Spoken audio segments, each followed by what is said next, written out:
We're back. You are listening to TurboCharge Your Business on the #1 global business talk and news network on the internet, IBGR, International Business Growth Radio.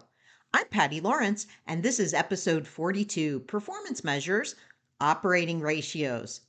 Be sure to go to our website at ibgr.network and download the show notes. So, in the last segment, we talked about metrics and why metrics and measures are important, because we know that what gets measured gets managed, period. So it brings attention to those things that are important in our business and what we have some level of control over. Those are the important things that we want to be able to keep an eye on and look at some progress that we might be making in those specific areas. So what we're talking about in this segment is operating ratios. So what are operating ratios? Well, operating ratios are those metrics and measures that are related to the efficiency of your company's operations, which is why they call them operating ratios. So, what we're looking at is things that are going on within your operations and benchmarking those and measuring those so that we understand how are we performing versus maybe a benchmark. How are we performing versus an industry average? How are we performing against what our own internal targets are? Those are important because when we understand those, we can impact them. We can influence them. We can change them. We can change the trajectory of them. So, what are they?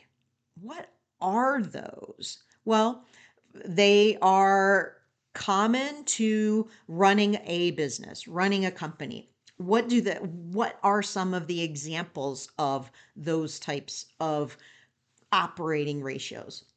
We have inventory related ratios. You can have inventory days on hand. You can have inventory turnover. If you have inventory, if you don't have inventory in your business, you probably have accounts receivable. So we have accounts receivable days on hand, accounts receivable days, accounts receivable turnover, days of sales outstanding, which is kind of similar to receivable days on hand. You have accounts payable turnover, days worth of accounts payable. It's a measure of how many days of accounts payable do you have on hand, right? How are your bills getting older? Are you paying within terms? You can measure your cash cycle, your cash conversion cycle. We talked about that in one of my previous episodes, looking at the cash cycle and how long it takes your company from the day you outlay the first dollar related to a particular sale or customer. How long does it take you to get that dollar or associated dollars back into your company? Hopefully it's more, because that way you're getting a profit. So what does that look like in terms of your cash cycle? These are all key indicators to the management of the company running the business. So these are these are frequently measured numbers and metrics, right? You want to know at any point in time what those look like, right? What they calculate to in your company. So inventory turnover is really, let's just break each one of them down a little bit and tell you what it measures specifically. So inventory turnover is examining how long it takes a company, how long a company is holding on to the inventory. How long does it stay in your business before it is sold, right? How long does it take to get out of your business? And what it does is it looks at how many times you can turn over your inventory within your company, right? So when you turn it over, it means you're kind of let's think of it as flushing it out of your company. So how many times do you flush it out of your company a year?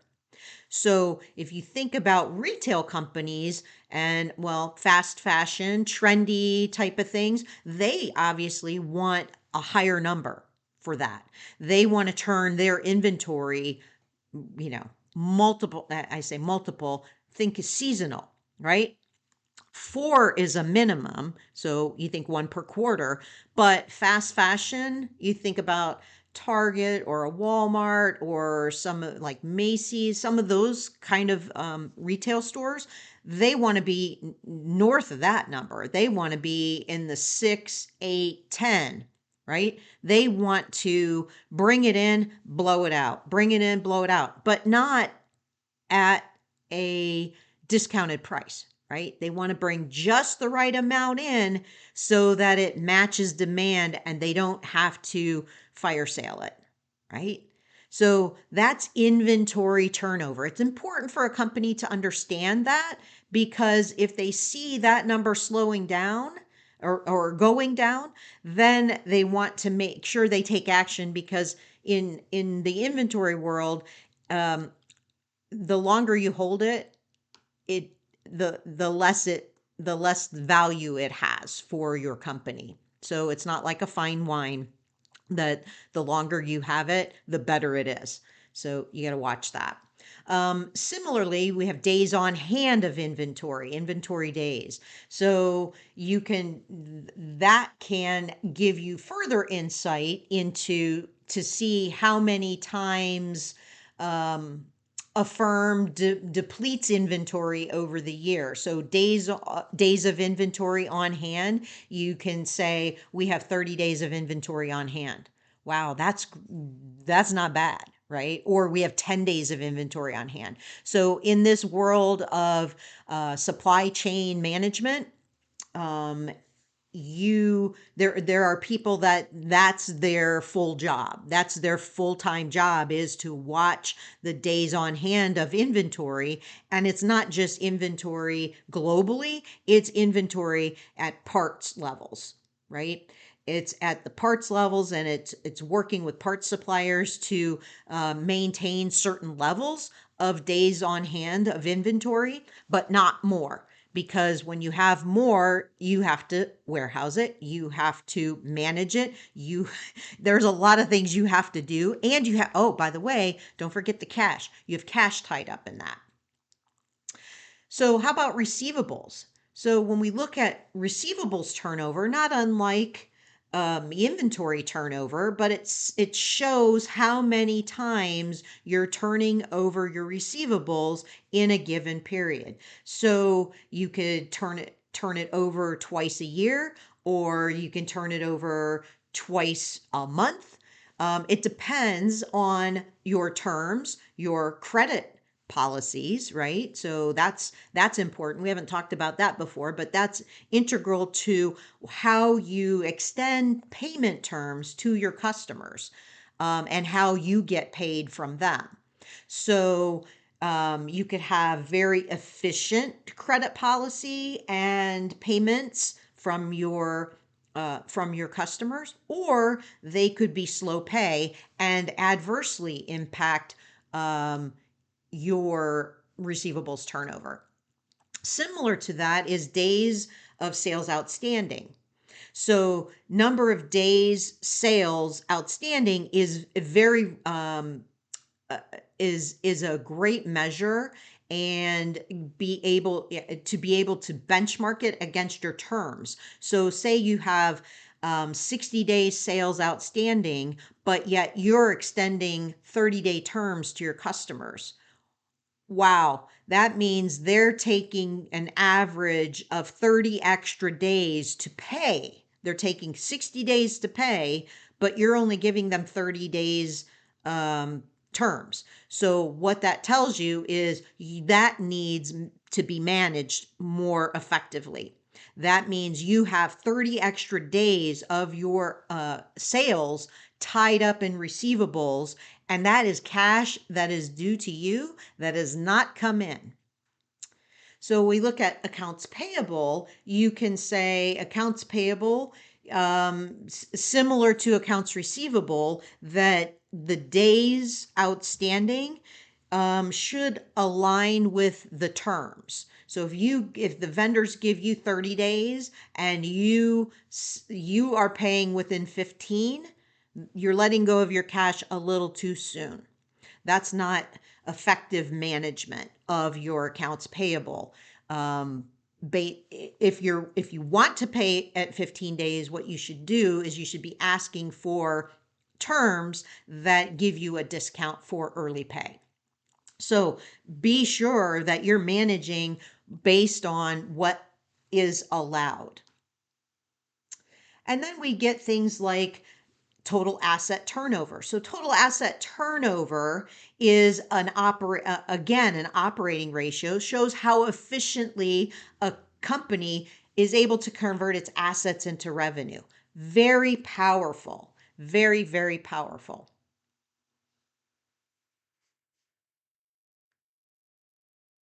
So right now we're going to head into a 2-minute break. And when we return, we will be talking about liquidity and solvency ratios.